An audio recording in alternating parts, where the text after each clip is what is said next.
Welcome back. Prose is such an interesting genre of literature. Don't you agree? I bet you do.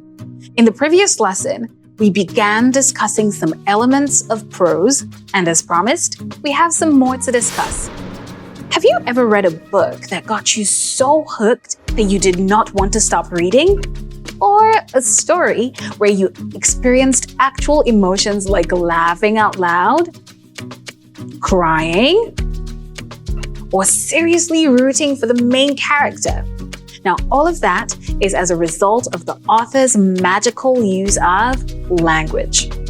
Language on its own has various elements, like the actual choice of words, figurative devices, tone, sentence structure, and punctuation.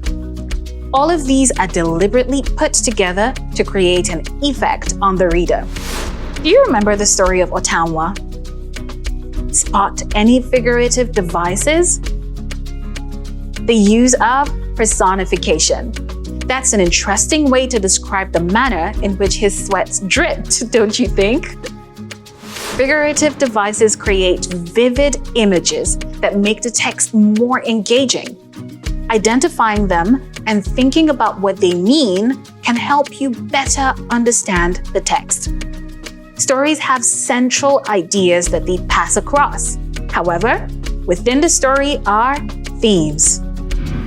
A theme is a message or moral lesson in the story.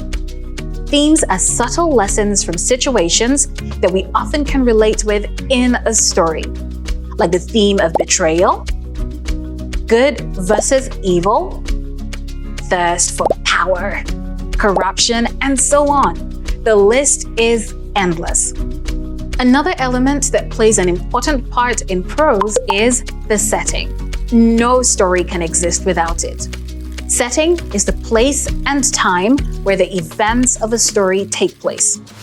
The setting of a story must reflect its themes and overall central message. The actions, way of life, dressing, beliefs, habits, and language used by the character are most times as a result of the setting.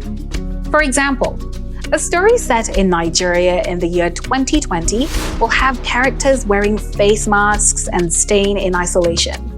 They would avoid touching surfaces and avoid as much human contact as possible. Words like pandemic, isolation, social distancing, sanitizers, masks, and virus will be absolutely necessary in such stories. When analyzing a story setting, be sure to note its effect on the characters, the theme, language, and any other element it might have affected.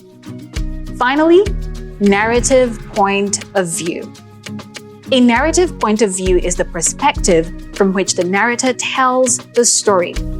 We have the first-person point of view, where a character is telling the story from his or her own view.